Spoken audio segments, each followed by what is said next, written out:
നമസ്കാരം, ഇടുക്കി ലൈവിലേക്ക് സ്വാഗതം. മന്നത്ത് പത്മനാഭന്റെ 55ാമത് സമാധി ദിനം ഹൈറേഞ്ച് NSS യൂണിയൻ ഭരണസമിതിയുടെ ആഭിമുഖ്യത്തിൽ ശ്രീ പത്മനാഭപുരം ധർമ്മപാഠശാലയിൽ വെച്ച് നടന്നു. അനുസ്മരണ ചടങ്ങിൽ ഇടുക്കി ജില്ലാ പഞ്ചായത്ത് പ്രസിഡന്റ് രാജചന്ദ്രൻ നീറണകുന്നേൽ ഉദ്ഘാടനം ചെയ്തു.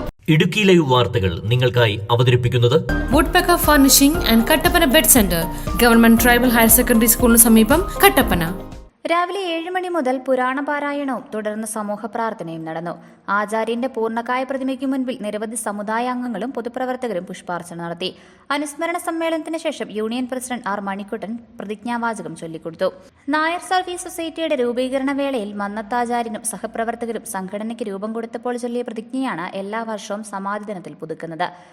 ഞാൻ എൻ്റെ സമുദായത്തിന് വേണ്ടി പ്രവർത്തിച്ചു കൊള്ളാമെന്നും അങ്ങനെയുള്ള പ്രവർത്തനങ്ങളിൽ ഇതര സമുദായങ്ങൾക്ക് ശോഭകരമായ യാതൊരുവിധ പ്രവർത്തികളും ഉണ്ടാകുന്നതല്ല എന്നുള്ളതാണ് സത്യപ്രതിജ്ഞയുടെ സാരാംശം.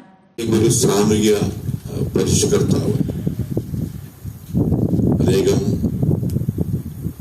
ഈ കേരള നാട്ടില് അദ്ദേഹം ചെയ്ത ആ പുണ്യപ്രവർത്തികൾ, സമൂഹത്തോട് അദ്ദേഹം കാട്ടിയ ആദരവ്, സമൂഹത്തിലെ പാർശ്വവൽക്കരിക്കപ്പെട്ട സമൂഹത്തിന് താഴെ കിടന്ന ആളുകളുടെ ഉന്നമനത്തിന് വേണ്ടി അദ്ദേഹം സ്വജീവൻ അല്ലെ സ്വന്തം ജീവിതം മുഴുവൻ ഒഴിഞ്ഞു വെച്ച ഒരു മഹനീയ വ്യക്തിത്വമായിരുന്നു അദ്ദേഹം.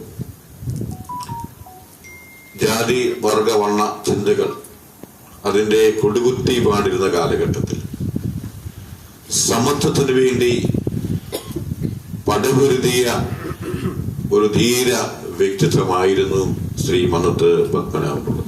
രാവിലെ 7 മണിക്ക് ആരംഭിച്ച ചടങ്ങുകൾക്ക് ഉച്ചയ്ക്ക് 12 മണിയോടുകൂടി അവസാനിച്ചു. ഹൈറേഞ്ചിലെ വിവിധ കരയോഗങ്ങളിൽ നിന്നായി നിരവധി പേർ പങ്കെടുത്തു. Idukki live news, Kattappana.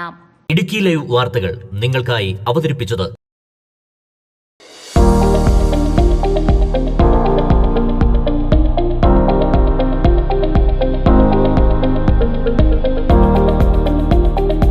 എല്ലാ ഫർണിച്ചറുകൾക്കും വൻ വിലക്കുറവ്. 4 നിലകളിലായി മികച്ച കളക്ഷൻസ്.